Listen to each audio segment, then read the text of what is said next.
Hey, Christopher. Hey, Kate. How's it going? Hey, Hello. going Hi. well. Welcome to the astrology show. Thanks This so is much. both of your first times on the show, right? It Mhm. is Okay. Honor. Exciting. Yeah. very. And well, Chris, I've been wanting to have you on and talk about this subject for a while. We've talked about this like sometime in 20, maybe 2020, maybe 2021. I don't even remember. But and then you introduced me to Kate, which I'm super excited. I'm super excited to meet you, Kate, because this is our first time really connecting. So yeah, welcome to the show. I'm gonna have you guys sort of introduce yourselves, share your SMR, tell us a little bit about your practice. So, Christopher, do you want to go first? Yeah, sure. My SMR, I'm a Scorpio Sun, Gemini Moon, and Virgo Rising. And yeah, I've been basically practicing astrology really seriously since around 2018, right when Jupiter like went back into Sag, and we had like a group of astrologers all kind of like joined the Twitter space. I was like one of those. And it started off with just astrology, and then suddenly I'm also practicing astrological magic, which is Uranus transiting my ninth house. I was like, I don't understand how my spirituality could change, and it's like, oh, here's magic. So just kind of like provide give offering like readings as well as materia to clients, just so that they can live life in a more skillful, deliberate, and conscious way. Awesome. And yeah, we not chart twins exactly, but we were born 3 days apart. So we've always connected over our super similar charts because we have the same Scorpio stellium, Sun, Mars, Pluto, same every other placement's the same except our moon and our rising. And of course, our risings are opposite. So our charts are essentially mirrors. And yeah, that it's always been fun connecting with you about transits that we're going through together and just our wild placements which are like the same but opposite in a lot of ways. And we got to meet IRL in 2020. You came up and to LA, and that's when we just like nerded out hardcore over tarot and astrology, and we had a fun time. And then I came to San Diego last summer and we got to hang out again. So yeah, super happy to have you on the show. Um, Kate, welcome. Thanks so much. I'm so honored to be asked to be on the show. I'm just really happy to be here. Thank you, Kirah. Happy for you to So be I'm here. yeah, it's awesome. I'm Sun in Cancer and Pisces Moon and Leo Rising. Oh, wow. Yeah. Yeah, this is my first time hearing this, so I'm taking it in. Same, me too. Like I'm just like, Oh, really? okay. Yeah. Awesome. Okay. So we're all watery. Cool. Yeah. Exciting. It's very good. What can I ask what degree your moon's at? Yeah, it's late. It's Okay. 25. Okay, Yeah. cool. Cool. Your ascendant degree? Awesome. I'm at 7, basically Okay. 8. It's like 7:59. So Okay. Yeah. I know so many people with that degree active. Yeah. I'm like Cool. sending you love, knowing that you're just now getting Neptune and you're getting Yeah. Neptune with Jupiter. Yeah. Yeah. Yeah. Yeah. It's exciting. We Yeah. also just got this really fun like trine of water stuff, because like Kirah, your Mars is like 26 to 27. Mine's at 22, but my sun is at 26. Okay, and then I've got Mars at 25, so we just got this like Oh, nice trine. little Scorpio Cancer trine or Scorpio Mhm. Wow. Cancer Pisces. Yeah. Well, I'm like the hug around you too. You both, so you make up my grand trine by degree, like 25. So That's awesome. yeah. That's awesome. Sorry, continue. Tell us more about Yeah. yourself. No, I know. I mean, I'm like so excited that there's more interest in Antiscia, which we're going to talk about today. And I got into astrology as a kid. My mother had some books, so I was just like now y'all know I'm the 12th house and 8th house person. So, it's like into the library and into these places, but really got like serious about it in my early 20s. And then in my mid 20s, took up study with a mentor, and I've studied with a lot of different people. I've just been really fortunate to, I started kind of in evolutionary astrology, studied with Stephen Borisson, and then it just goes crazy after that. Like Joe Tish, and of course Hellenistic work with Dmitri George and Chris, of course, Chris Brennan, and Gary Kristen, who's a Uranian, fabulous symmetrical astrologer. Like, he's been a really close mentor to mine, and that's actually how I came into Antiscia in 2010. In fact, it's like the Jupiter return in like a couple weeks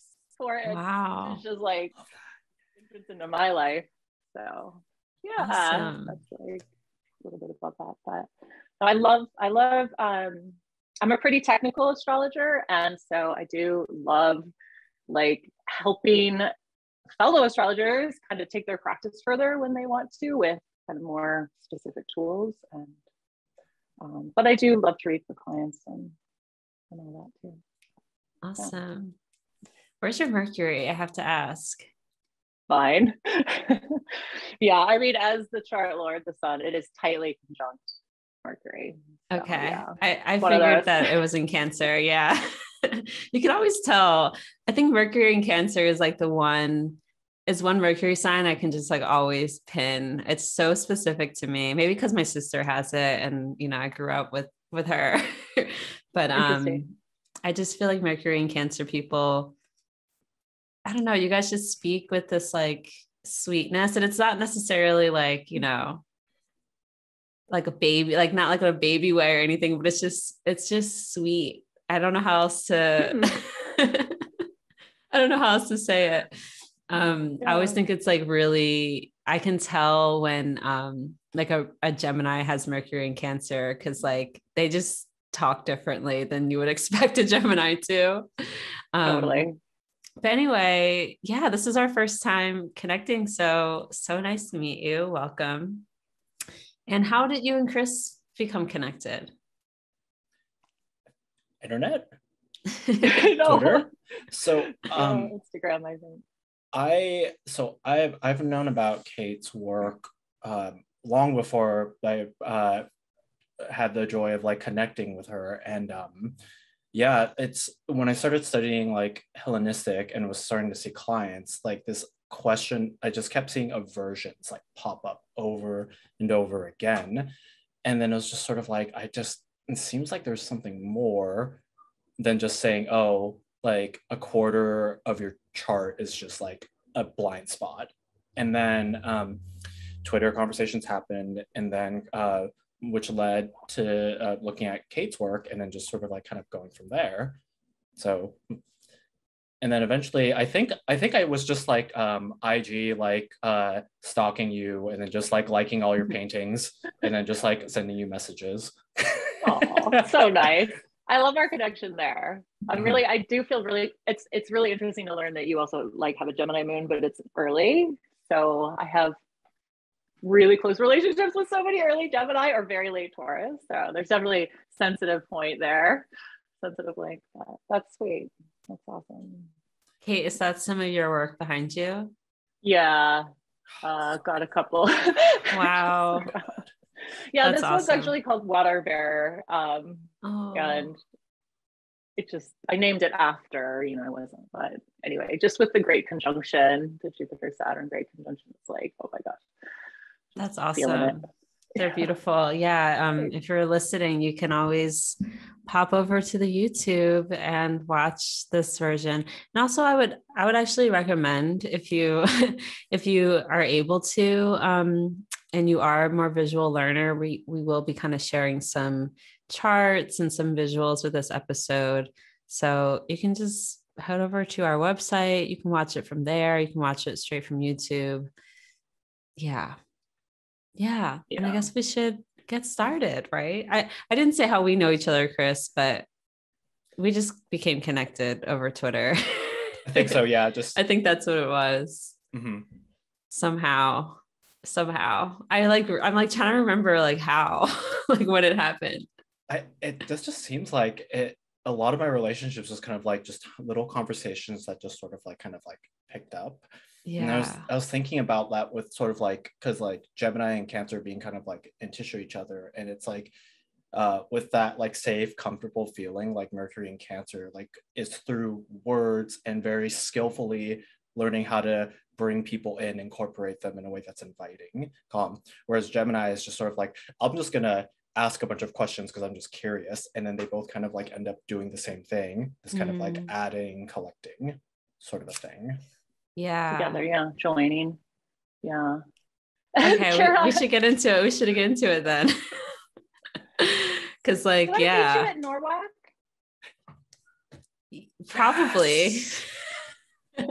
I got my tickets. In 2019. I think so, actually. I think so. I know it was a big one, but anyway, just now that I'm thinking about it, yeah, that makes sense. Norwalk 2019. Yeah, it's Norwalk 2019. And are you both going to 2022? Mm-hmm. Yay! Ooh. Okay, I gotta turn my light on, and then we're gonna get into it. Okay, good. Oh, that's going to be awesome to meet in person. Yeah. So fabulous. There's nothing like, I love meeting in person. Yeah, I'm really, really stoked. I got my Airbnb. So it's going to be like me and 5 other people in an Airbnb together, but I'm really excited for it. Slumber party. Exactly. Okay. Let's get into it because we're going to make all of the non-Norwalk people jealous. And yes, I am working on Norwalk 2019. You had to be there t-shirts. Yeah. Kind of, maybe. So yeah, this episode is about Antiscia. And it's a topic that I know very little about. I think the first time I like learned a little bit about it must have been, I remember early in 2020, there was Nate Craddock did some talk about Antiscia somewhere online. And I remember joining that and like got kind of like a little bit of a understanding of it then, and been looking at it in my own chart, especially in conversation with you, Christopher. But I'm excited to like actually like have a conversation with 2 people who use it and talk it out a little bit more, because I don't know that much. I'm excited to learn. So yeah, let's start off with just like explaining what is Antiscia. And if you guys have a visual you think I should pull up, let me know, because I'm ready to pull some up.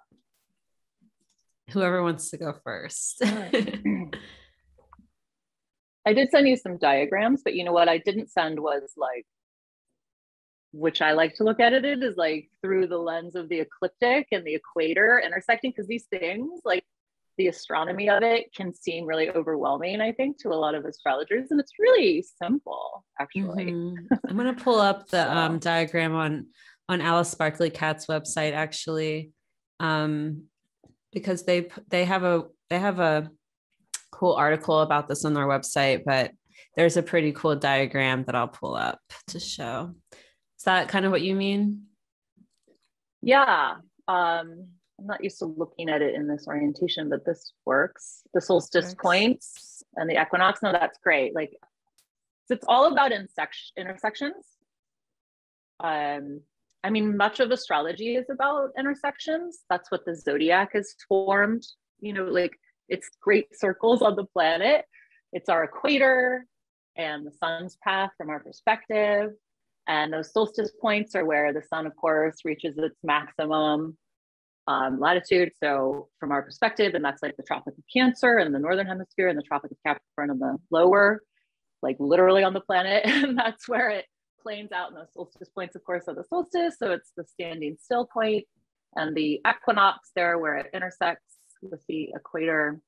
You know, that's that magical day.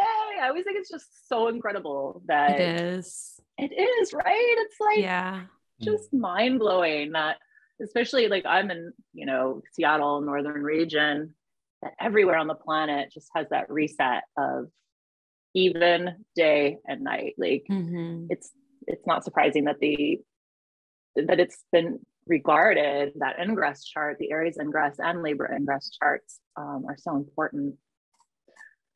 So Antiscia are just reflections around the solstice points and the equinox points. So two directions. And we technically call the ones around the equinox point contra Antiscia. And we'll get into more of that, but they're just reflections of shared daylight or shared time rising. But that's a cool way of putting profound. Yeah. Can you say that again? So it's the signs that are Antiscia have shared daylight, you said? Yes, shared light. The ancients also referred to it as shared power. They were also called seeing signs. And the reason for the seeing is because Antiscia, like later we'll look at a diagram which signs are paired, but you can probably already visualize it if you're an astrologer, because the solstice point at Cancer, you know, you were entering the solstice at Cancer, right behind it, before you enter it, is Gemini. So it's the symmetry of Gemini leading to Cancer. And then, you know, before Gemini is Taurus. So Taurus is then reflecting Leo, which falls after Cancer. So they share light, just like symmetry around that point every year. And they so-called share power, and they can see each other because they're on the same hemisphere, whether in the north or the south. That's the idea about why they see. And then the hearing signs are contra Antiscia, because it's kind of perceived that it's unseen and crossing like the curvature of the earth is part of it. I'm trying to like pick up okay, here we go. Seeing and hearing signs. Okay, let me pull these up. And that will be, it might be easier to see on a chart diagram, but essentially what you're saying, just so I can kind of clarify what you're saying, is we're talking about pairs of signs, Antiscia pairs, right? Was that what you would call them? Like signs that are Antiscia? Yes. They are on either side of the ecliptic or solstice points. Okay. Yep. And they share the same amount of light, and or you can also look at that as power. And so let me pull this up. Which one do we want to look at? Okay, here we go. You were talking about hearing and seeing. So here's an example. Here's a diagram. Do you want to explain this, Kate? Yeah. So the solstice, we were just talking about the Cancer solstice. You could see that in the top of the chart. That's of course, glyph for Cancer and Gemini to the right. And those signs are connected by Antiscia, we say. They're Antiscia. And there's Leo and Taurus right below. They connect. And Virgo connects to Aries. So you see, we have these signs that are adverse normally. Libra to Pisces. Yeah. And then Scorpio to Aquarius. And Sagittarius connects to Capricorn down on the Capricorn solstice. This makes a lot of sense to me when you describe it as like equal lights. I don't know why I haven't really heard it that way before. Maybe I just haven't received it totally. But yeah, when you think about it that way, it makes a lot of sense. And essentially what we're doing here is dividing the sky between the solstice points, 0 Cancer and 0 Capricorn, right? Yep. And then the signs that are on either side of that, and they have, how would you kind of say this? Like the signs that kind of like flank out from that dividing line are the signs that are Antiscia to one another. Yeah. They're equidistant, you could say, but that kind of sounds like, I mean, it's a technical term, but it's accurate. They're equidistant from the solstice. They have the same arc opening, like, so they could be happening, you know, they have to be symmetrical, like they have to be even. Like if we're 4 degrees Gemini, just 4 degrees in, then it needs to reflect like 26 Cancer. And that's precise. When you're working with it, you could be a little looser with orbs or even just look at sign pairs. But yeah, it's that symmetry. That's what gets people. We'll get into that. But that's why it's not a way of looking at the chart that so many people work with, because we're not accustomed to it, to seeing it that way, our aspects. And then we have the hearing signs, which this is basically contra Antiscia, right? Yep. Yeah.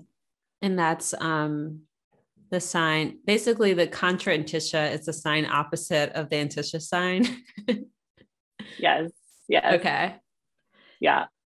Which is why some modern astrologers liken them to an opposition, but I actually don't agree with that idea. And I kind of side more with, like, for instance, 12th century Ibn Ezra, an astrologer that said that signs that ascend, that rise at the same speed, which is what these are doing, these reflections around the equinox, that those signs were likened to a conjunction because of that ascensional rising time shared. So those signs, that's even a technique in itself.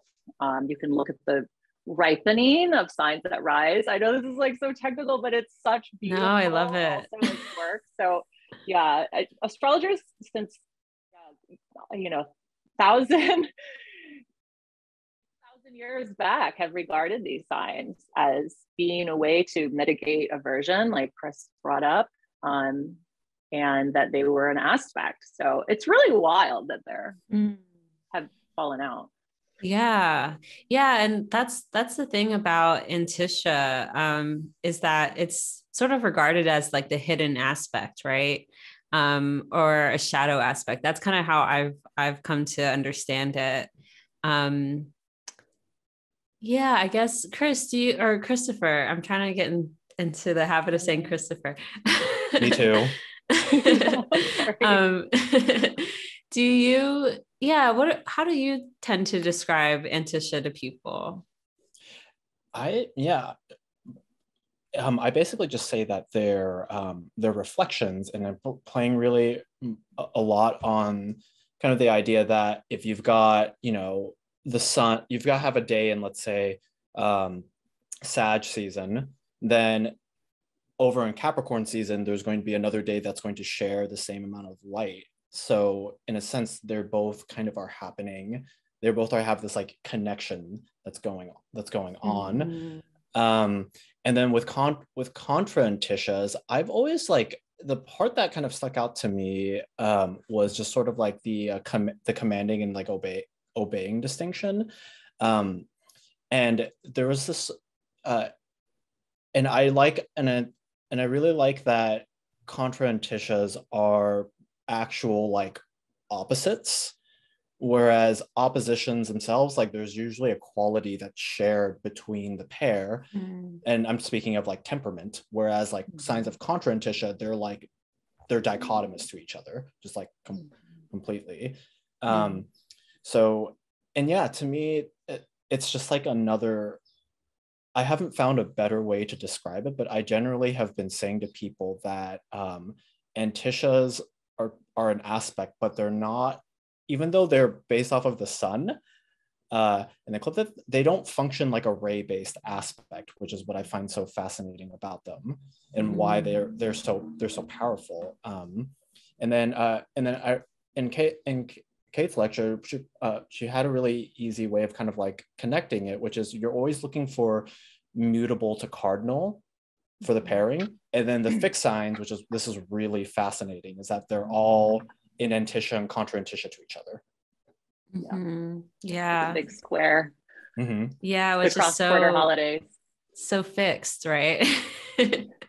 I'm just going to share another diagram that you shared with us, Kate, that speaks to this as well. The Antiscia, with the dividing line being between the solstice points. The solstice points. And then the contra Antiscia being, again, what is like, how do I, this is the equinox point. Okay. So it takes a little bit for me to absorb all of it. So I really love what you said, Chris, about, that really clicked something for me where what you said about on either side of the solstice or the equinox, there's going to be a day that has the equal amount of light, like boom. Okay. That makes a lot of sense to me in my brain. And when you think about, Aries and Virgo and their Antiscia, and the fact that, there's going to be a day in Aries season that has the same amount of light as a day in Virgo season. Like, that's a cool way of thinking about it. Do you guys have any, like, I'm sure you guys have read up on this, obviously. So I'm curious, like, where, like, the history of this, or like where this comes from, especially because like what you said, Christopher, around, it being treated in this way where it's like not in opposition in the normal sense, I guess, or in the, it's not a ray-based aspect, basically. And that's really interesting to me. So yeah, if either of you have anything to add around that, I'm curious about the history of this and like where it comes from and how it was used traditionally. Yeah, I mean, so I've read it in Manilius and I believe like Firmicus, and then a few other authors kind of like pick it up. I think William Lilly also kind of brings it up, but I'm sure there's a huge there's a gap between my awareness of like kind of like the line that it kind of comes from. But is it didn't it start like as early as like Babylonian? They were very aware of the ecliptic and had 3 different sections, and the point where you had different gods that ruled the section. So the section around the equator, when it turned to the next god, Enki, so you had A on the equator, E. When it switches to, and Lil in the north, that point at where it switches is the cross Carter holiday point, and like roughly the 15 fixed midpoint, like the midpoint of the solstice to equinox. So yeah, it would be Babylonian in origin in that regard, Christopher. And then Manilius, as you mentioned, is I think the first like text or poem we have. And he wrote about them, but they're a little bit different there. Just if people go to, I actually have that book right here, and the signs are sort of different because the zodiac was sort of like, however, I mean, we'll understand this more, I'm sure, in the future, but why, the constellations did align back then. They aligned with the tropical zodiac. And so, but it was a little bit before that point. And so they're a little bit off in his, anyway, it's like a deal. Because I think he begins them at 15 Cancer, if my memory is serving me correctly on that, which would be a different reflection. But interesting. All the ancient authors pretty much wrote about them, which is what's really interesting. They were mentioned by Ptolemy, by Firmicus Maternus, as you mentioned, Christopher, Vettius Valens, also 2nd century. And then, like all the Persian authors wrote about them, kind of developed them further, I think, which was the case. And you're absolutely right. Like William Lilly adored them, was throughout both of those texts. And that's the point of interest to me too, is like, how did we go from William Lilly's use to their dropping off? And I have an idea about it, but I do think that, I have an idea. They also show up in the Thema Mundi, which is like this hypothetical chart of the world. It's so important. And I mean, this is to me like one of the most exciting things, because the ancient astrologers and authors would have known that. It's Can you explain that a little bit more, how it shows up in the Themamundi? I just pulled it up in your diagram of it. I know, which is like a lot going on in this diagram, I just want to say. Okay, so yeah, the Themamundi, there's so much to read from the Themamundi. It's basically a diagram that we could teach astrology through, like all kinds of aspects and all these arrangements and symmetry of ruler of the planetary homes. Like the fact that Gemini flanks Cancer and on the other side of Leo is Virgo. There's a symmetry of the planetary managers of those signs. So then Venus goes out, and don't know if you want me to like go through that more, but you know, the Mars is sign. I mean, like you could, but I'm like, have we done this before on the show? I don't remember, but yeah. If you don't know about the Themamundi, I'm pretty sure I have like a class about it on my site. But there's stuff out there about it. Check it out. Like I don't want this to become like a Themamundi class, because we literally will talk about it for an hour. I know. No, it's a magical diagram. It is. It's incredible. Yeah. So the summation of Themamundi is it's this theoretical birth chart of the world. And it essentially shows a lot of really like core concepts in astrology, including the domicile schema. And therefore, like you can also see detriments through here. What else is it? Aspects, the aspect schema. You can see through the Themamundi as well. So yeah, that's, and you kind of have that in here as well. So yeah, do you want to talk more about how Antiscia shows up? Because I never thought about Antiscia showing up in the Themamundi. I know. No one seems to talk about it. No, there's like, so when I found this link, I was so excited. I'm like, this is beautiful. This is amazing. So what it is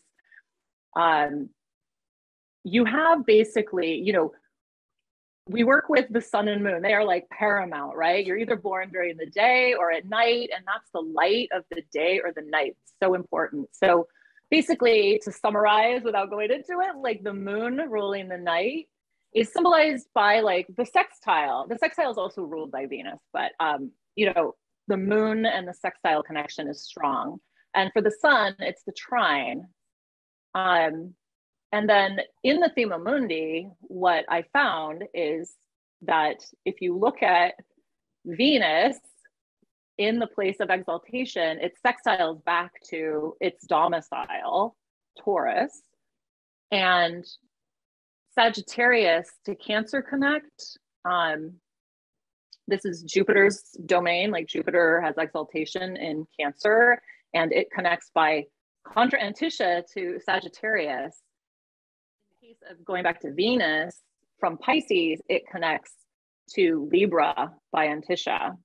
And then just to be complete, because I led with the like the Venus to Taurus signature, that sextile, it's in Jupiter's place. Where am I? It's the trine to Pisces. Sorry. So like day, night, there's like a sextile trine, and then there's this Antiscia contra Antiscia.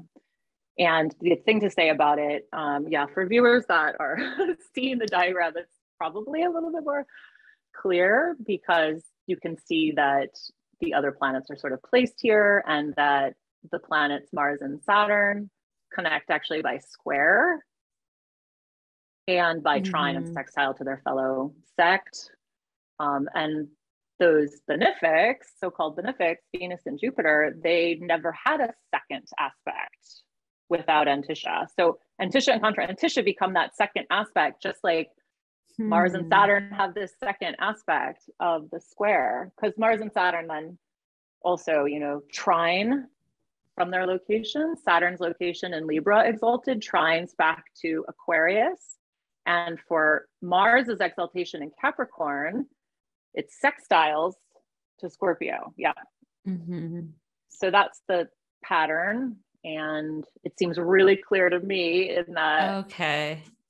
No, I'm getting it. I'm getting it now. I'm getting what you're saying now. So essentially, when you study the Thema Mundi, the reason why it's so fun and exciting is because you do see so many different like systems that we use within the Thema Mundi, like exaltation, domicile, those schema, and the aspects doctrine. Those three schemas are seen in the Thema Mundi, and so with that we look at sect, day versus night as well, in those two teams or two groups of planets.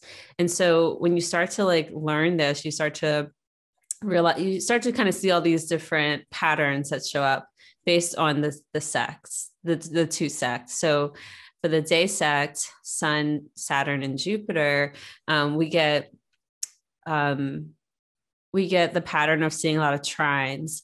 Excuse me. They're the sun's exaltation, the sun's domicile trines its exaltation in Aries.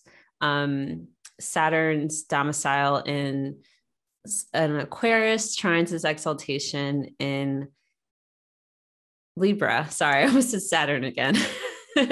But we go to Jupiter, which I've thought about this a lot. So the fact that you're bringing this up is like blowing my mind, because I've thought about this a lot. Jupiter has a Jupiter in its exaltation of Cancer trines its domicile in Pisces. However, if you think about this for a second, the other two planets in the day sect, their exaltation and domicile are in signs of their nature, basically signs of their sect.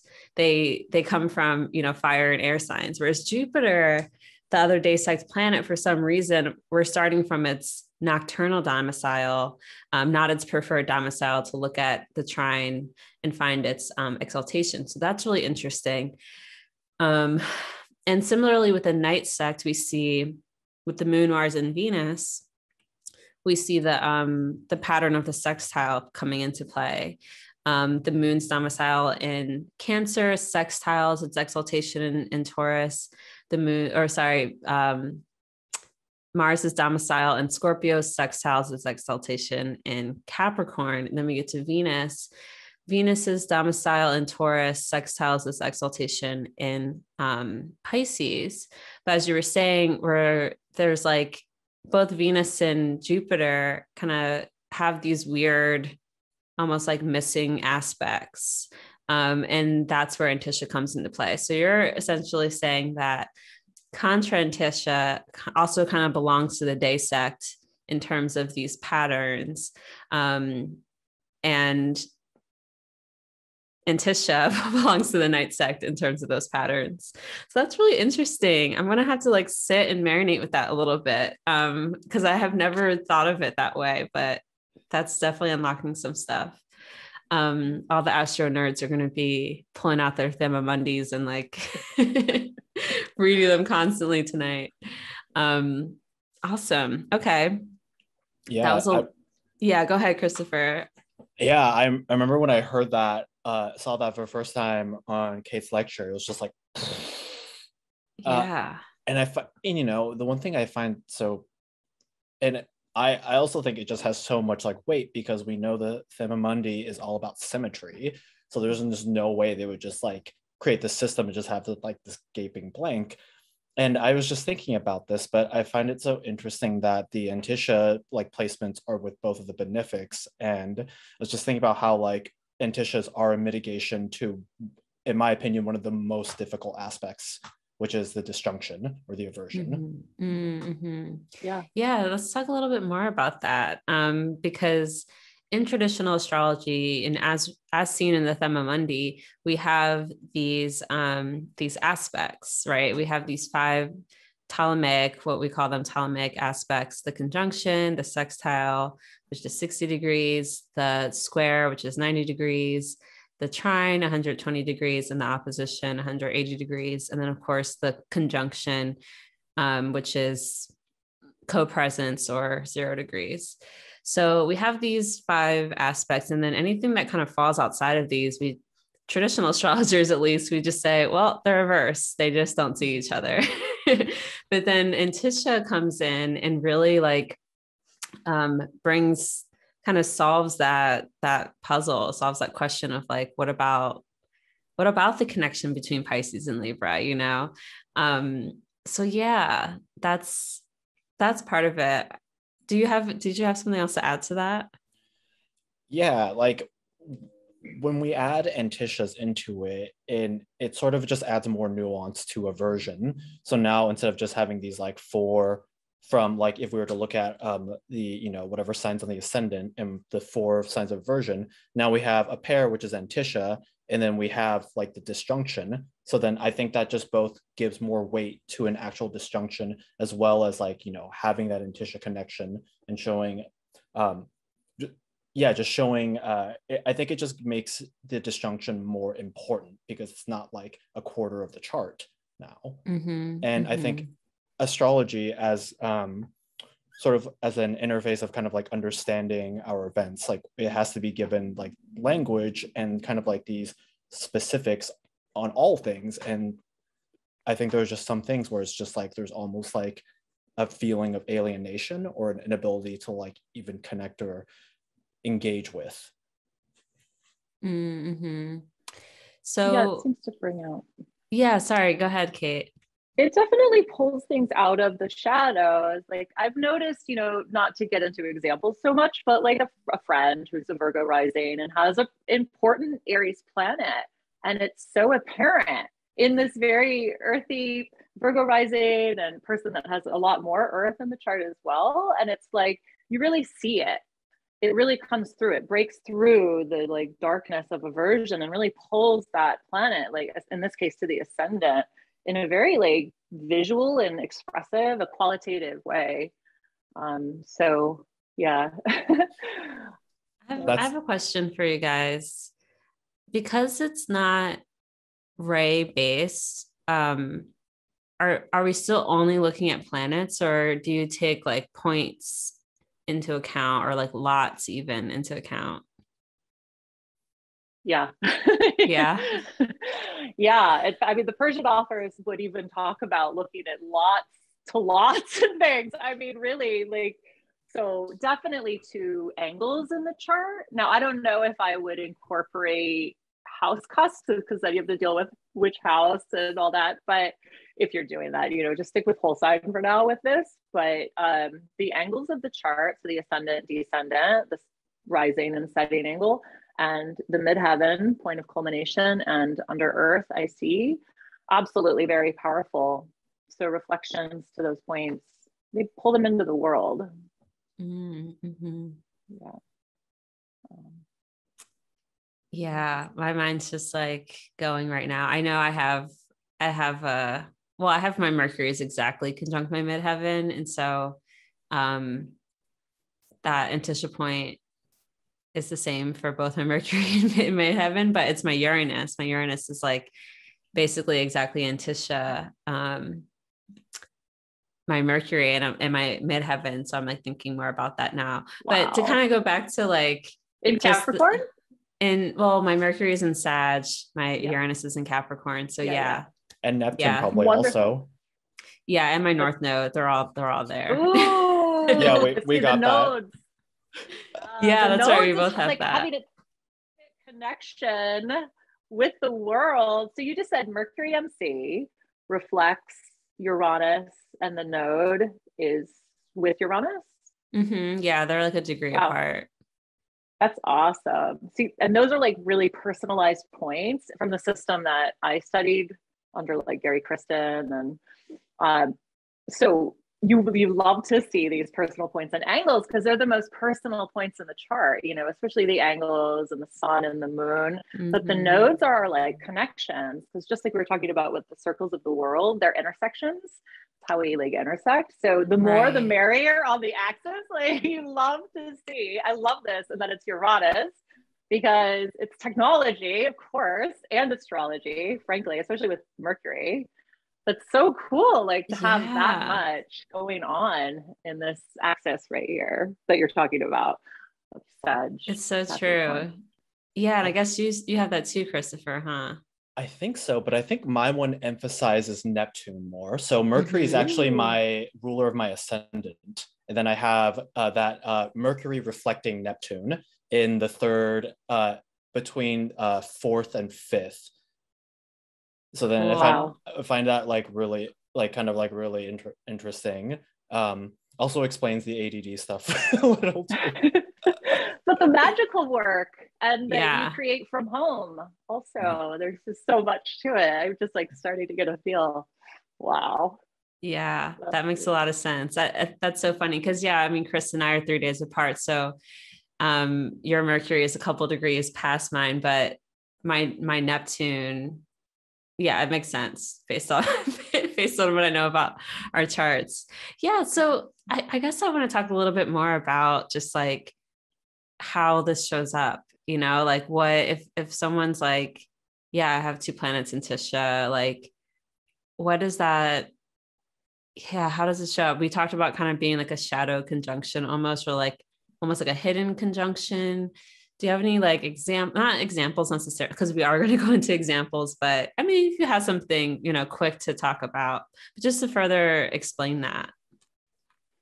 Yeah. Yeah. So do you want to go ahead, Kate? No, go please, you first. So the way that I've been looking at it is so with Anticia's, when we're looking at a chart, it's also like what houses those pairs correspond with, and then they both just sort of happen simultaneously because they're signs of equal power. Like for me personally, a fun example, as soon as the nodes shifted into the fixed signs and then Saturn became it got into the bendings of the nodes, I have an Antiscia between Mars and Saturn, and they rule third house and sixth house. So it's like literally on that ingress, I just ran into it was just obstructions everywhere. Traffic was going Mm, bonkers, like it was Mhm. aggressive driving. It's just like, Mhm. so it's like, and it was all related with me trying to commute to work and just do like these like laborious things. So it's like both of those things happening simultaneously. And that makes sense. that's why like I like thinking of them more as reflections as opposed to shadow. That Yeah, I like that. it's more of Yeah. like, it's like when one thing happens, it also pops up somewhere else. Yes. Hmm. Yes. It's the Okay. opening. I was going to say earlier with the aspects as we were talking about them, to me, what is it like? I think of them as kind of an aspect anarchy. Okay. Like no, in a like really great way, because we think about the Telomeric aspects and they're very set. The ancients, and if you work with them, you see how they work, but they are a legitimate aspect, but they can happen anywhere. Showing like, I mean, they're specific, but it's any kind of opening. You could have planets that are like 42 degrees apart, or they could be 110 degrees apart. There's something really powerful about this equal arc opening that could be anywhere, and that it's any kind of like harmonic or resonance.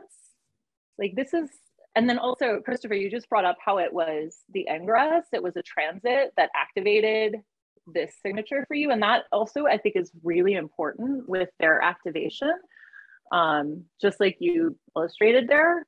So that's part of what's required. That's how we see it, like act in the Yeah. world. And then I guess with that, like that it's in the world, the reason they're thought of as in the world is because of this cardinal axis, because this is like everything about the earth. This is the sun interacting with the earth.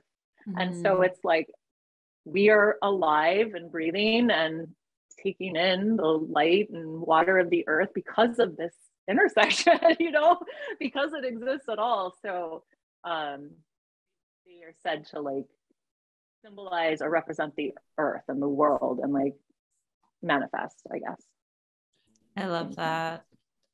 There was I was talking to a fellow magician, Farah Fadisk, and he was talking about how he was like conceptualizing like Antiscia as being really related with magic as well, and just how to like sort of that, because magically it's like you've got, when we're studying magic, it's always kind of looking at like cause and effect, and really this term magic is it's really just describing sort of like the nature of reality, and this is something I really love about Antiscia. It's showing that how things will end up manifesting in somewhere else in sort of way. So it's like you might do something right here, but then it's like literally astrology describing it, this will also pop up here.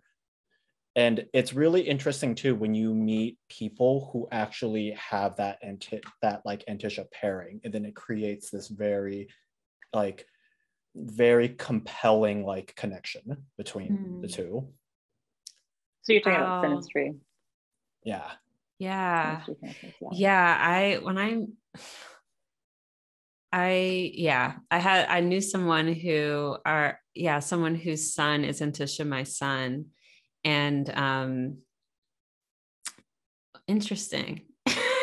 Very, very interesting type of relationship, especially because my sun Antiscia points also in my 12th house too. So it's like these Aquarius suns, in my 12th house. Like it's a very interesting like reflection, like you said.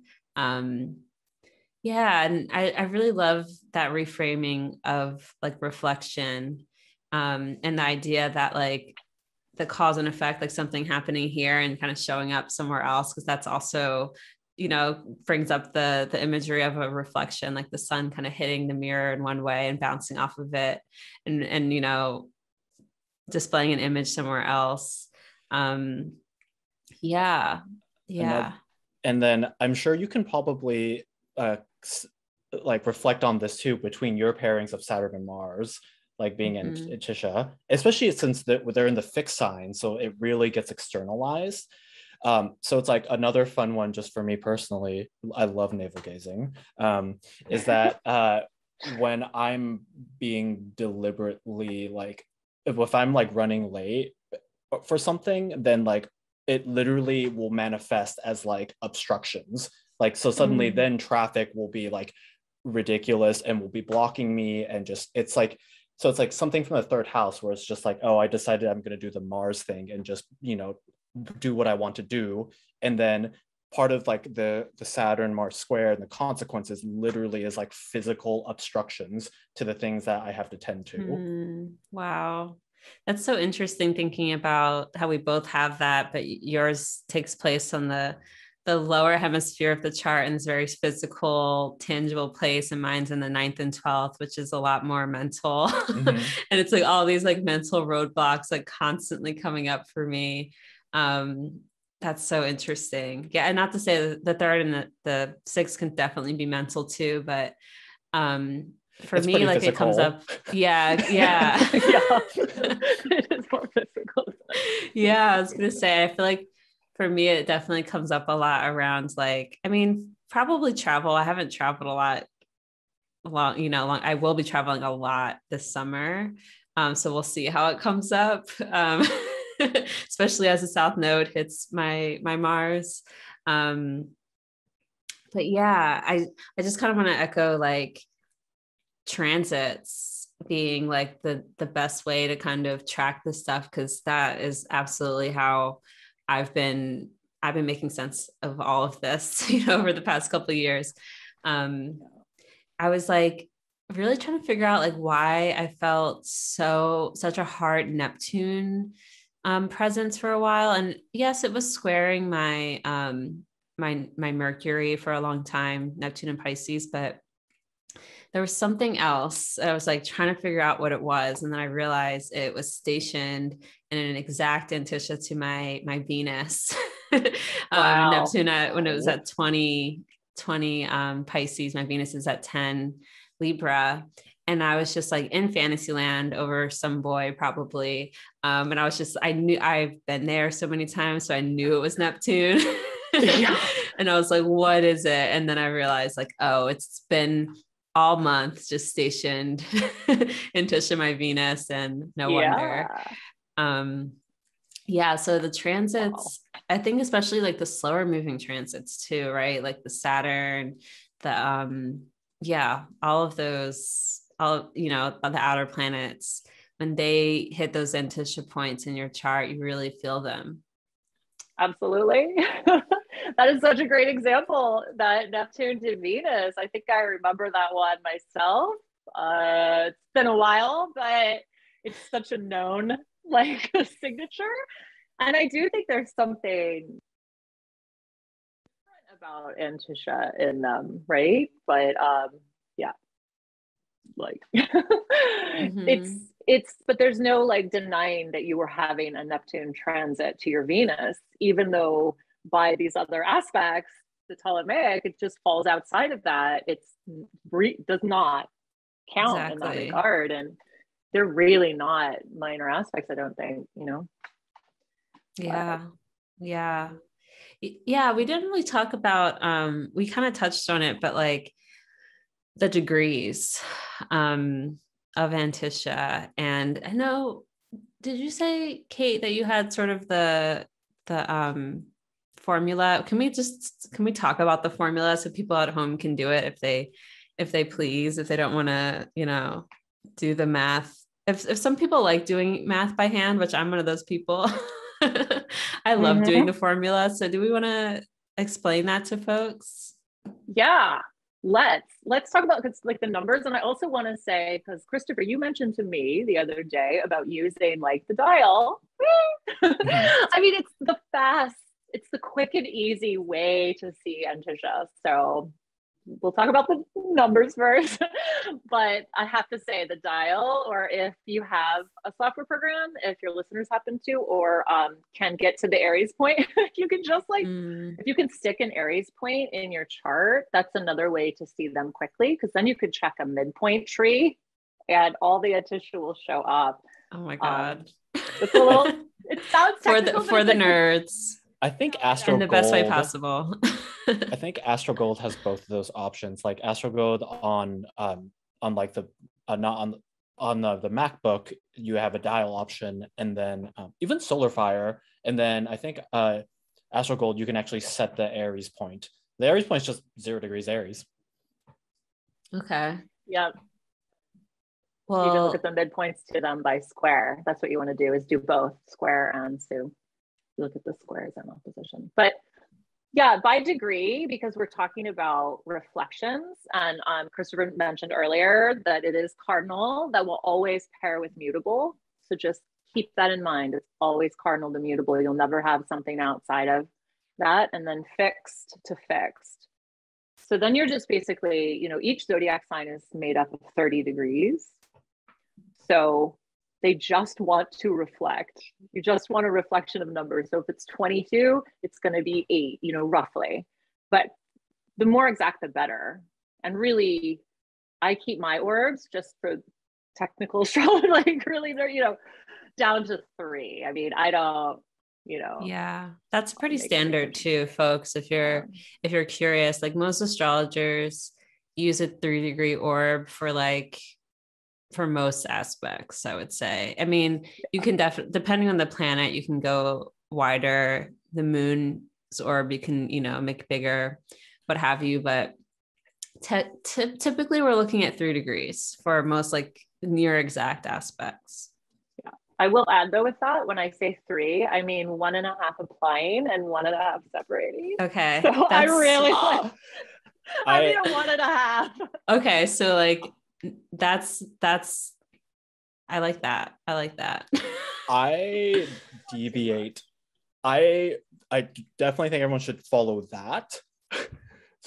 But in my practice, I deviate quite a bit, and this is definitely like probably like my Merc Sag hot takes. I'm a hot take machine, but it's like, you know, if it's just like, let's say we just have a pair of planets and they're out of degree for Antiscia, then it's like they're out of degree. But then it's like when you suddenly have more planets, or you have planets in sort of like the contra Antiscia kind of flip side, that's when I start actually like, I'll still count sort of like based on the chart, I'll look at like the whole sign connection, just because of like, you know, Antiscia is kind of being a part of the ecliptic. And then we also like, you know, do count whole signs. So I kind of go up to three, but then I kind of will open that up even more if we've got if I see a bunch of planets on that pairing. Now that's just my personal practice. I definitely think being tighter is going to be more concrete and more defined. And I think that's something that's really powerful. And I'm still been combing through ancient texts trying to corroborate my hot take. So stay tuned. I'll be posting this when I find those. Here for it. I'm here for it. Good reason to do that, though. There's good reason to do what you're saying, because when we're looking at like a transit, it's making movement, right? So it's going to start activating those points. And so if you do have like clusters of planets, you have like openings between things, that it's all kind of joining anyway. They're making, I mean, you know, if I may be so bold, like they're making planetary pictures and lots, like right there. They have these are like these relationships. And so yeah, there's a good reason to do that for sure. It's gonna grab stuff as things are getting nearby. They get like pulled into the energy. Definitely. Love it. I love it. Yeah. Let's look at some examples. I think it's about time we get into it. Kate, do you want to talk about one of yours first? I know we have Jimmy here. Oh yeah. Yeah, you're welcome to pull that up. I have several people in mind. Let's always. See. Is this a good chart to look at? Sure. This is a great chart to start with because it's not on the dial, it's the wheel. It's the zodiac, as we all know and love it, as with his ascendant at 24, late 24 Sagittarius. And he has that stellium in early Sagittarius, Mercury at 2, the sun at 450, Venus at 7.5. And those Sagittarius placements reflect his Cancer placements. But in this chart in particular, if people aren't watching the video, I have just marked like the cardinal axis in the chart, which is something that could be a practice that you do when you have like a client or you're checking out your own. You can like draw a line through, and get, in this case, the pink line is showing the equator, the equinox line. And then the other line below his Sag ascendant is the solstice.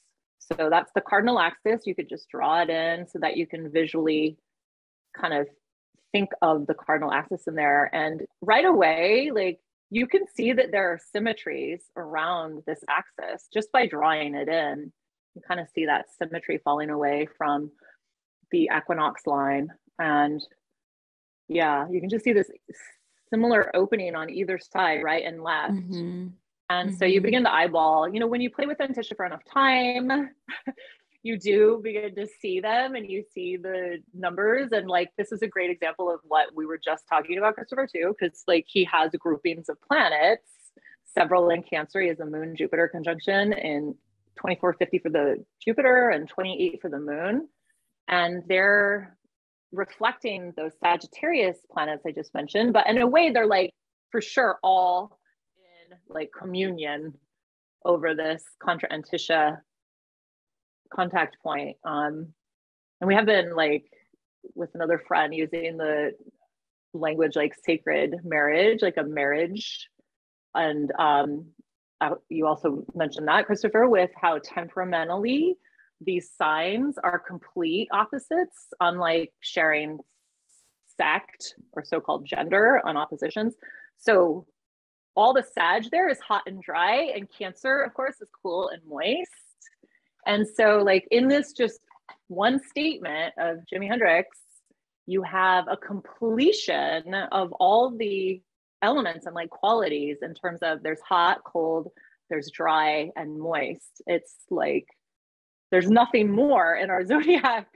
It's all right there. And I think there's something really unique about that when a person does have these, or they pair up with someone who does and kind of completes that.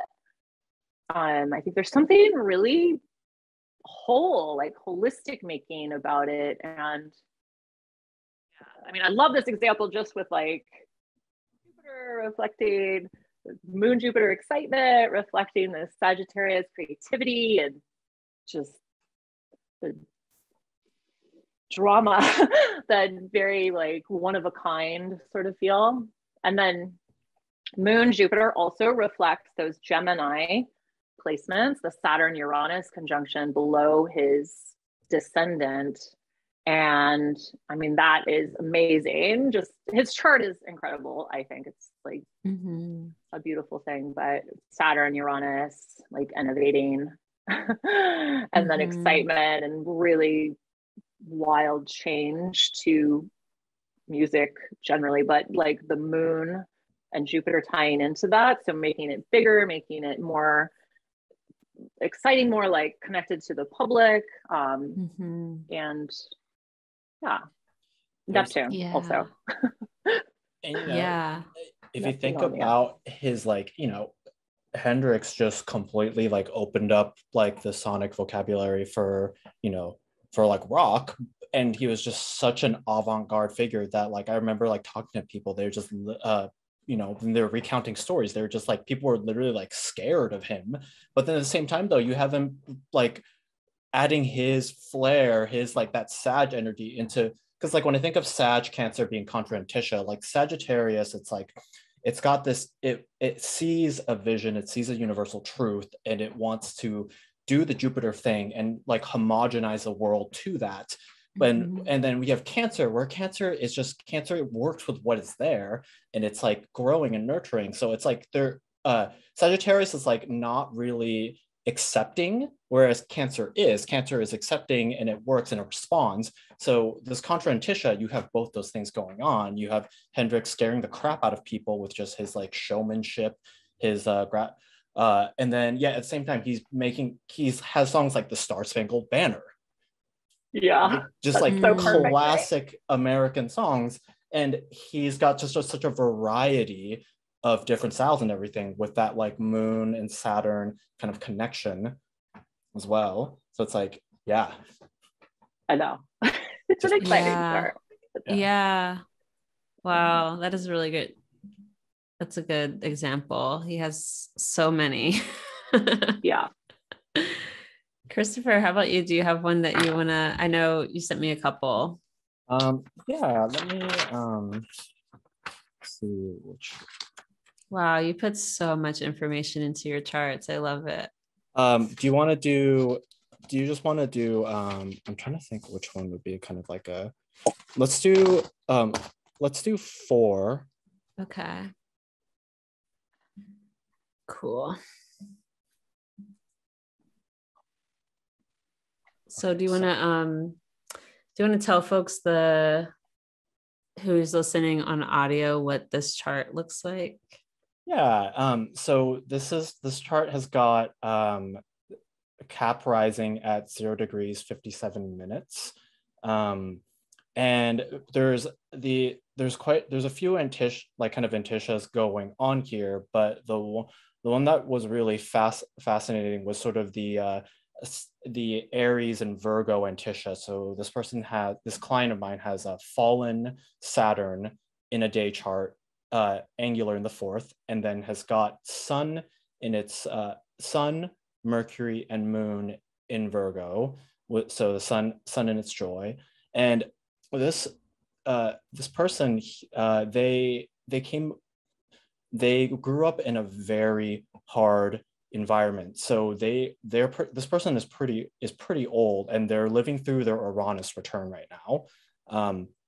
And when they were growing up, it was during World War II. So actually, like they ended up losing their father to communists because they thought they were a spy, and then him and his family had to flee. So like right away we just sort of have like this fallen Saturn in the 4th retrograde, and it's like Saturn in that 2nd decan. So it's like kind of seeing these like heroic figures suddenly just like the world just not allowing it to like sort of allow it to be, and then having to grow up really fast.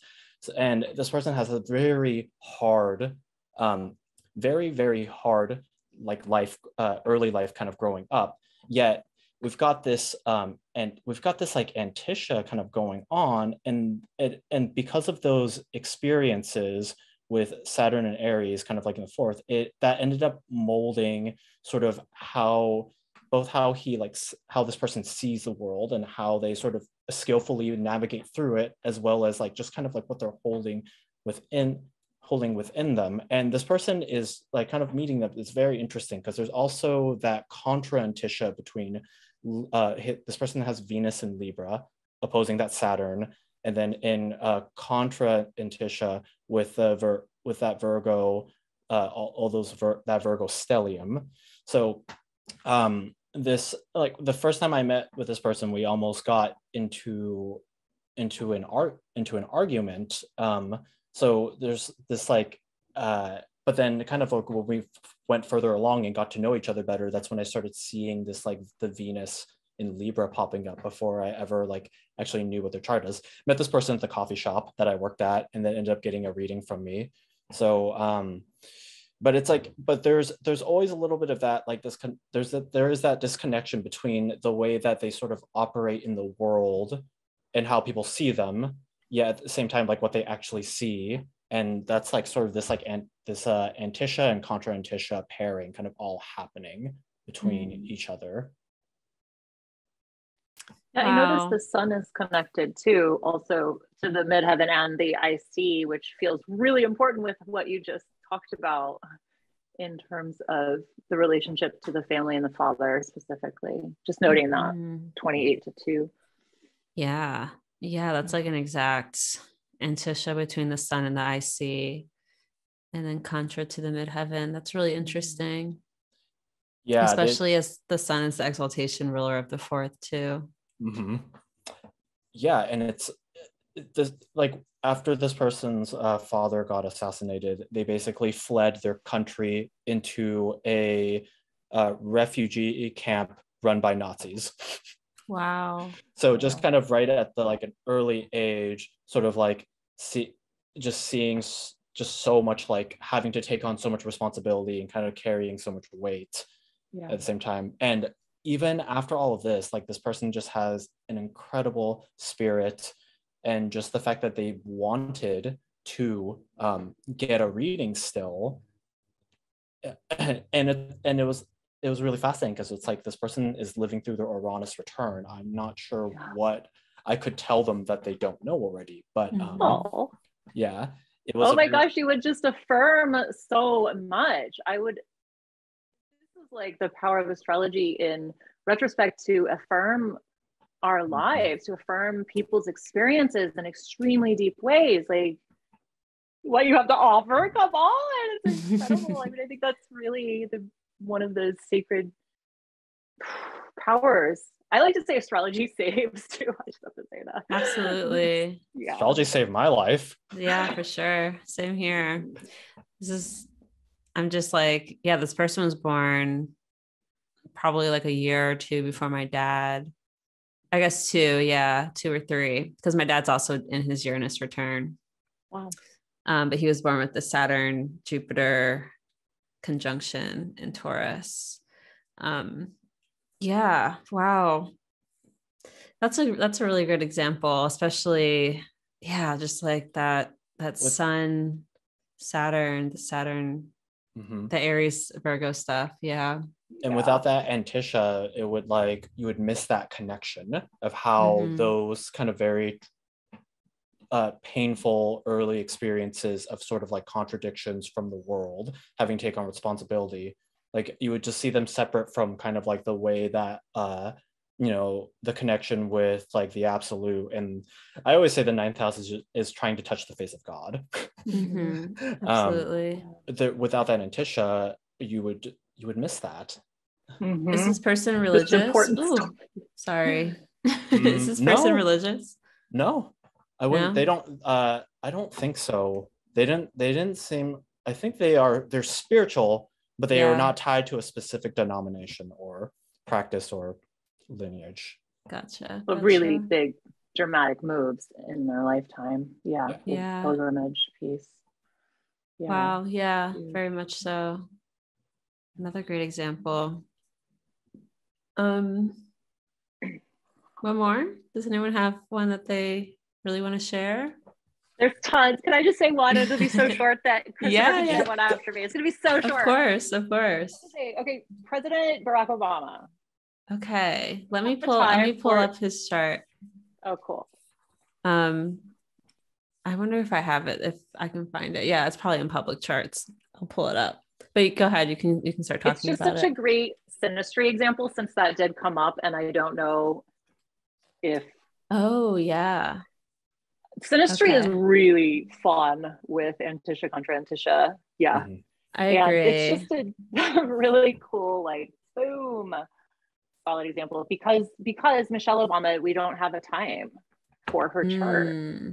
And that's one of the things that hasn't been said yet, is that you can use Antiscia aspects and placements both in your own chart or with transits or with other people's charts, even if you don't have a time chart. You just don't want to use the angles or the moon, but everything else will stand. Like the sun is in that degree for the day. You can say that, like, it's in that degree for the day. So with Barack Obama's chart, his Gemini moon, I'm sure many listeners will know he has a Gemini moon. Actually, can you tell me Michelle's birthday, and I'll just pull it up with all the January time. 17,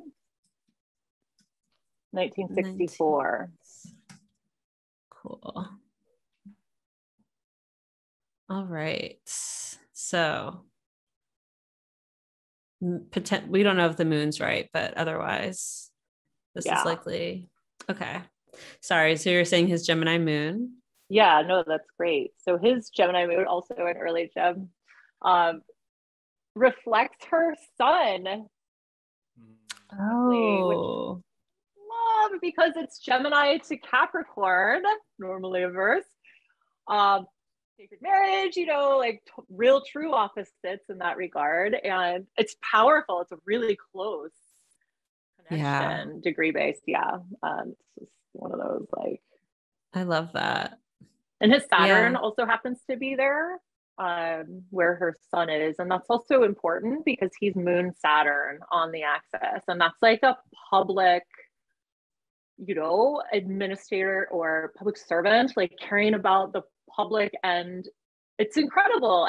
You find when you start looking at these, they're really dramatic and simple in a way. They're like planetary pairs, just in statement, like they're usually dramatic. So that her sun is tied to that moon is very interesting. My favorite. I'm like looking at all the other I'm like trying to take it all in. When I think about the Gemini, because one thing I always really loved doing was sort of like thinking, it's like, okay, so we know that they're Antiscia contra Antiscia, but like, what does that kind of like look like? So I think about when I think about Capricorn, it's like I always think about, like, they want a map. They want a map, they want directions. And the reason why it's sort of the opposite of Gemini is that, well, Gemini will just keep changing the map, will just keep giving Cap different maps. It's like, but then it's like they actually end up like being able to work together, but it's like that's sort of like that polar opposite, where Capricorn's like kind of restricting and like cutting back. Gemini just keeps like adding and more and more. Yeah, like creating more definition. Capricorn like helps Gemini define. That's why I think like these pairs are really magical and special, because they bring in the quality that you need. So that Gemini is going to add more information to the map, and Cap wants like a plan and wants it to be like. And it's Gem, it's Mercury, so it's like Cap can't ignore it. It's not just nonsense. It's like, this is important information. It's like, crap, I have to redraw the map. Yeah, you're not going to have any like things popping up later. So it adds to the understanding or plan.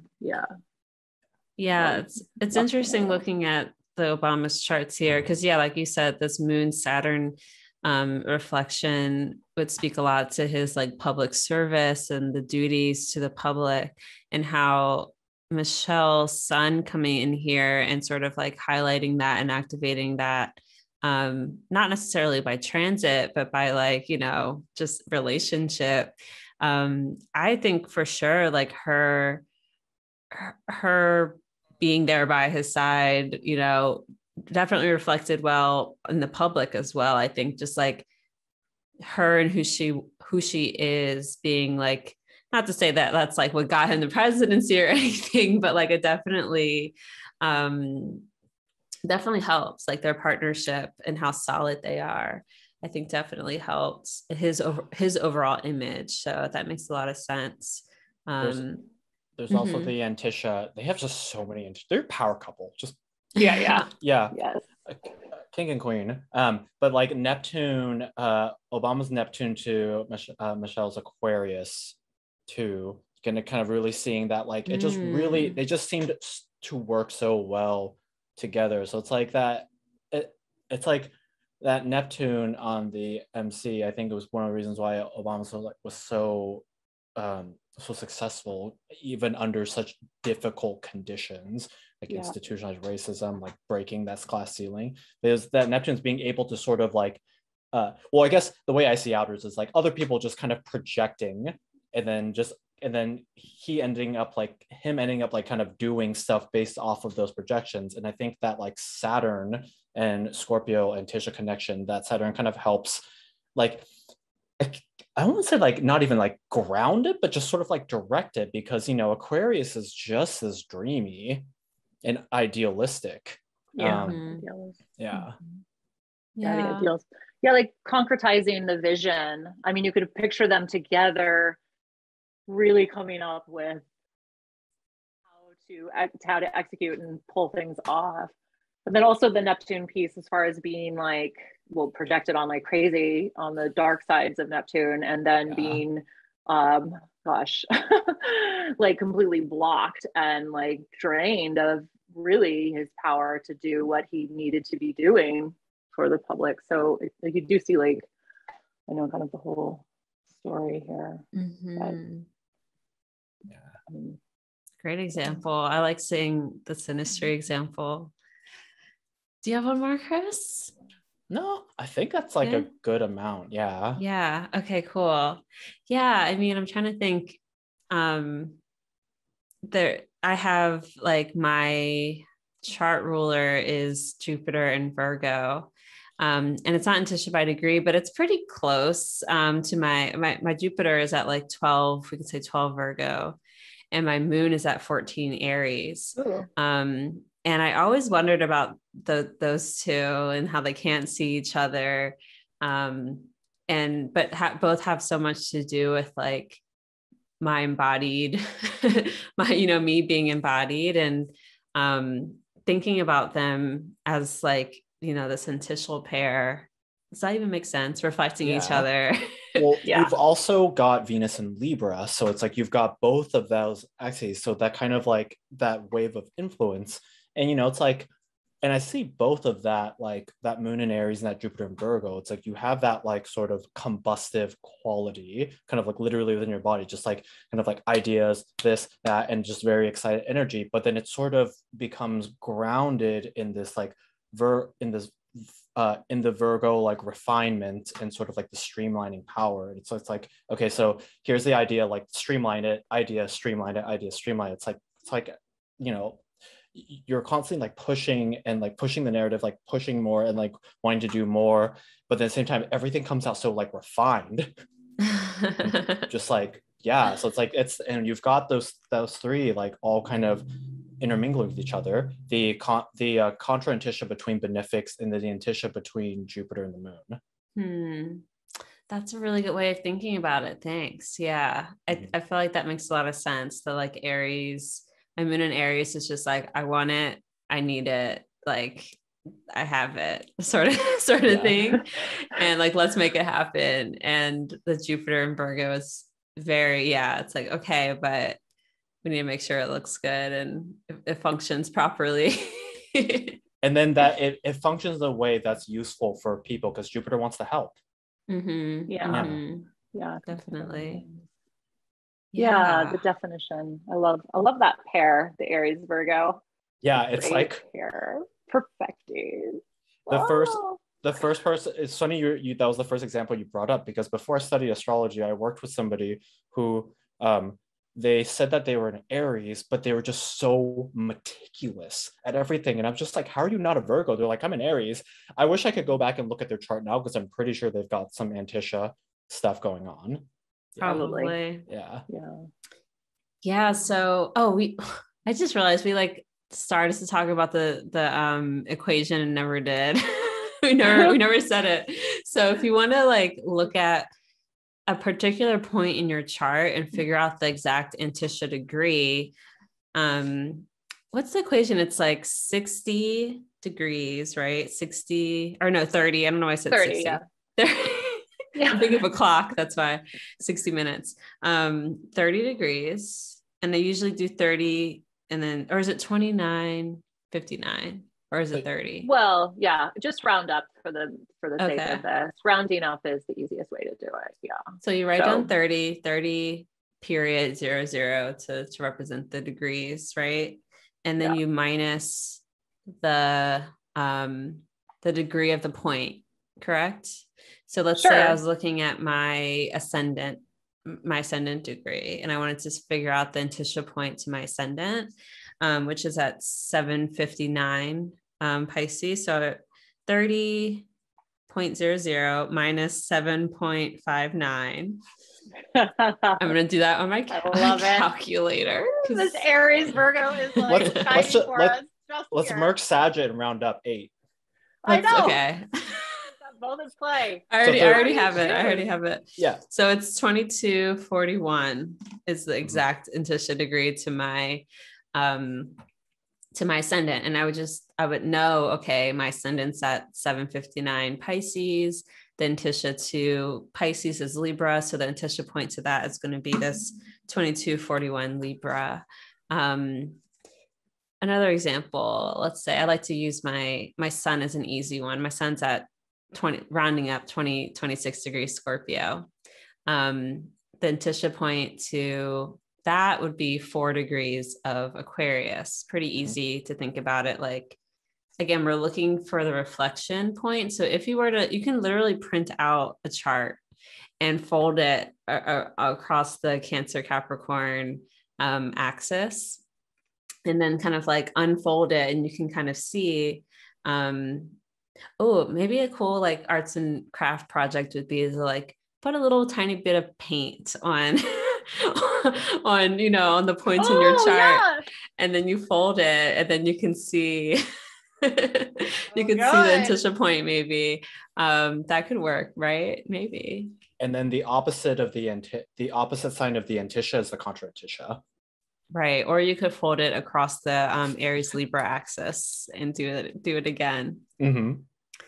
That both in both directions, you'll end up on the 90-degree dial. We could talk about that later. That is something that just terrifies me. And not because it's actually scary. It's because I'm like, I don't know if my brain can handle learning any more technical astrology. I'm with Of course it can. Look at you, obviously. Me and Christopher, our Mercury and Sagittarius are like, I don't know, Kate. I'm vibing with Kirah. I'm so at some point I'm going to I'll just down a bunch of Mars materia and then just like sit and try to learn Iranian. Yeah, Uranian astrology is a whole thing. Very much a whole thing. Mm-hmm. What was I going to say? Oh yeah, Kate, I wonder if our Mercuries might reflect yours or your sun, right? Because there's like the Sag Cancer connection. Yeah. What degree? So mine's later. Okay. Mine's at 18. So. Okay. Yeah. Yeah. And yours, Christopher, would also be then later. Yeah. Later. Mm-hmm. Okay. Not that one, but still there by sign. But we have, I do know that Firmicus talks about how if the planet's aspecting the Antiscia, then it hits both of them. So we do have all the Cap stuff that is a little earlier opposing that Mercury. So I think that connection remains there as well. Interesting. Okay. Mm-hmm. Maybe. I mean, I believe you. Yeah.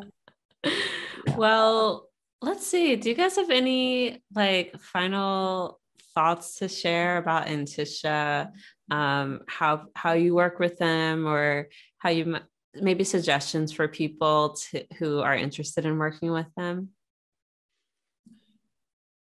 I think just like once you learn one pairing, then it's pretty easy to like kind of get the other one. And then once you know the signs, then it's like kind of getting in practice of just like looking for it until once you get used to it, they'll just pop out. If you're working with a dial, it'll pop out even more. Yeah. And then I like doing for me, like my Merc Sag brain, I really like thinking about like sort of the qualities and kind of giving it a narrative of why. So it's like, we did a few, but it's like, Libra and Pisces, like how are they, we know that they're signs of equal power. So how are they related? Well, it's like Pisces is a Jupiter sign, and Pisces is nocturnal Jupiter. So Pisces receives Jupe juice. So then that requires sort of like diminishing oneself a little bit to get the bigger picture. And then Libra is the only inanimate object in the circle of animals. So it's like it's quite literally like a non-personal thing, which is why it's the exaltation of Saturn. They work really well together. So they both have this sort of take oneself out of the equation sort of dynamic. And then when I think about with Taurus and Leo is the one I get a little jumbled up with, but just because Taurus and Leo are the signs I'm most don't have a lot of experience with. But with Scorpio and Aquarius, I think of both of them being really, their motivations are sort of like their fixating energy is kind of like this internal thing where Scorpio's like, I always describe Scorpio as hunger. So Scorpio fixates on what it hungers for, and then Aquarius fixates on whatever theory they've got, or I love how you said that, like whatever Aquarius is thinking about today. Like the utopian answer to all of like society's problems. Yeah, what's best for people next. Yeah. Yeah. Yeah, that hits. Oh my gosh, when you say Scorpio hunger thing, I'm like, oh, that's exactly what it is. And then it's like, I think like with Taurus and Leo, they're just like, it's like the opposite thing where they just both like, because it's funny because they're both dry, whereas the malefics, they're moist. So it's like there's one, so the malefics they're trying to bring things in, whereas the benefics, they're filtering things out. So it's like, so I think that's like the connection with Taurus and Leo. It's like Taurus knows what it needs to get equal amounts of effort and rest to just like to be in serenity. And then Leo just knows what resonates with them, what is authentic with them. So they both have this like kind of that dry quality of filtering stuff that doesn't resonate with them, and sort of that connection. So that's one way I started working with them, is just sort of like thinking about it conceptually. So then when looking at a chart, it's like, okay, so start adding those ideas into like the house topics now of like these kind of qualities. That makes a lot of sense. Earlier when you were talking about that, I was thinking about my Mercury midheaven, Antiscia, Uranus, and the North Node between the 10th and the 11th houses, and how like so much of what I do is literally like bringing people together, in my community for like my career. And so it really does connect the 10th and the 11th in a way that I haven't really thought about before. So yeah, that's helpful for me too, to think about it that way. Just that Antiscia really connecting like the one-on-one connections too, with Mercury ruling my 7th. And then how those one-on-one connections like directly correlate to these community offerings that I have, like the podcast.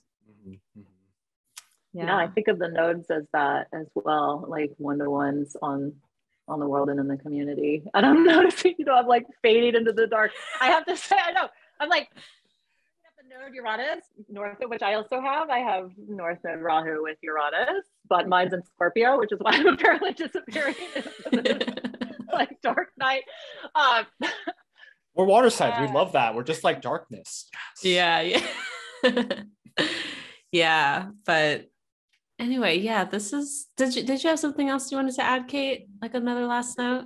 The sign pairs. I was just thinking, like, working on a course right now. We're about to release a course. I am with Ray Crawford, and we're going to be really going through the pairs in poetic ways. Of, fortunately, he also has a Gemini moon, so I'm really hearing the like stories coming through, Christopher, like, which is why I'm collaborating with him, is to bring more kind of mythopoetic, also like offerings within these pairs. But I just sometimes, like, just as you keep referring to temperament too, just sticking with that, with how like Leo and Taurus are both dry, and there's a distinction. I mean, this is the exaltation of the moon and the place of the sun, like, kind of like significant in that regard. But so each of the pairs have their stories, and one thing we didn't say earlier that is now coming up through this too, and came up with the Virgo Aries, is the Antiscia.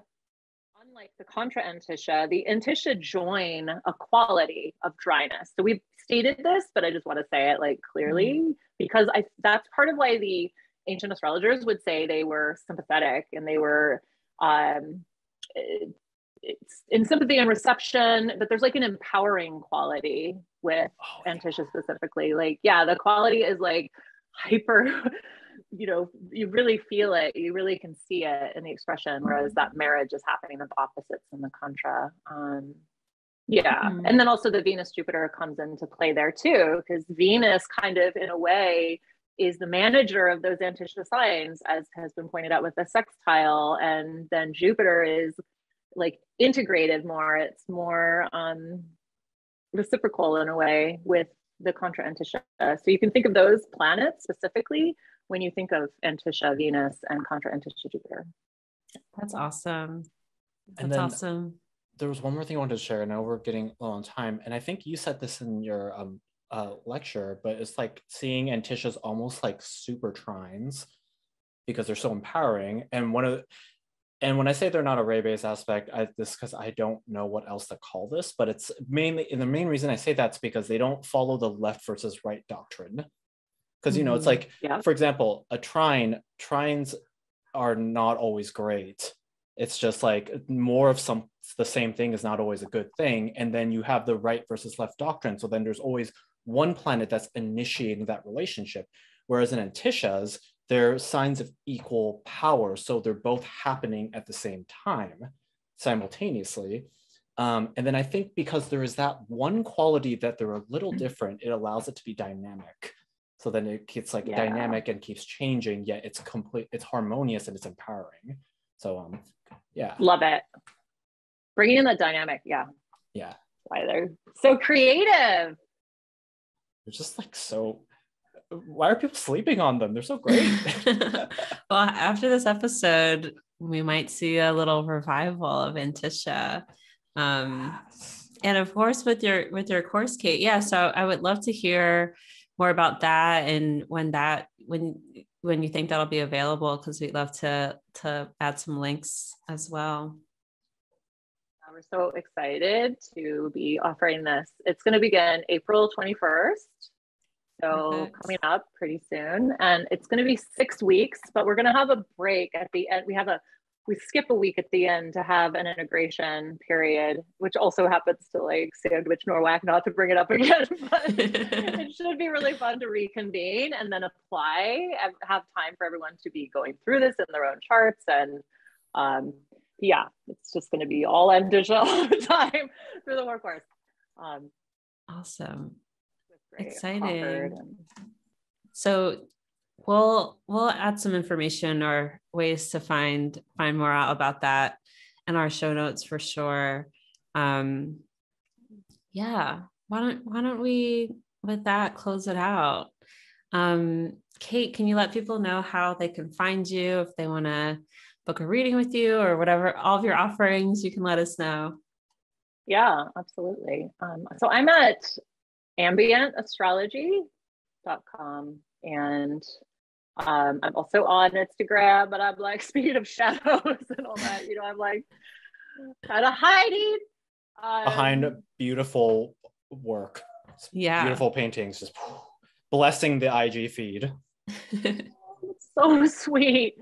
It's been a lifesaver. Yeah, it's been a lifesaver through this time to paint. But yeah, so you can find me on Instagram. I'm both Urania Kate, where more of my paintings are, and then I'm the ambient also, but probably cool. Yeah. And I love to read. I also mentor. That's one thing that I do kind of a bit more of these days, which I really enjoy. And I love teaching people also how to maximize their software. Like if they do want to learn how to work on the tiles, you know, and just kind of like throw as much as possible at you in that recorded session, and you can like work with it later. But yeah, I'll be writing more and working all that. I've just been hiding out in a Pluto transit. Not coming back. Understandable. Yeah. Awesome. Cool. I love ambient astrology for like a 12th house, 8th house person. Makes a lot of sense, especially like water signs and in those houses. Awesome. Thank you. And Christopher, how about you? So you can find me on chowstrologic.com. That's my website. And then I should have a link there to my Etsy page where I've got materia.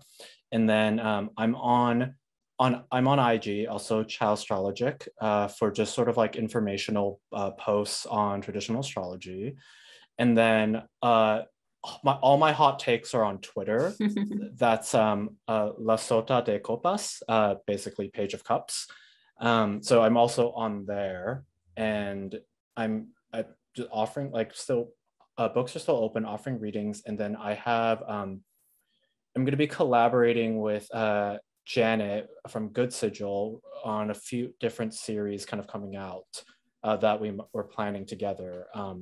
But then I'm doing, before that, there's two elections potentially that I'm going to be making things for. Cool. Jupiter and Pisces. Yeah, makes sense. Venus and Jupiter. I couldn't find a good Jupiter election because it's just Jupiter was just like with next to the sun the entire time. But exalted Venus, and then there's actually a very interesting Jupiter Aries / Mars Aries election that just looks like pure, like just such a dichotomy, a contra Antiscia of the Jupiter Pisces, just like degaff, like do whatever I want, F around and find out energy. And I just sort of like, it seems kind of interesting and I kind of want to play with that. Hell yeah. Yeah. I love Jupiter and Aries. I'm excited for it too. Even as a Pisces rising, I'm like, maybe because my moon's in Aries, but I'm just like, what's gonna happen? I'm excited. Cool. So yeah, Chris makes a bunch of magical materia. I've definitely, I have some, I've tried some out. It's great stuff. So definitely check out Chris's Etsy and upcoming series. Exciting. Thank you guys so much for coming on and chatting Antiscia with me today. This is super fun. Such an honor. So awesome. Thank you so much, Kirah. It's been great.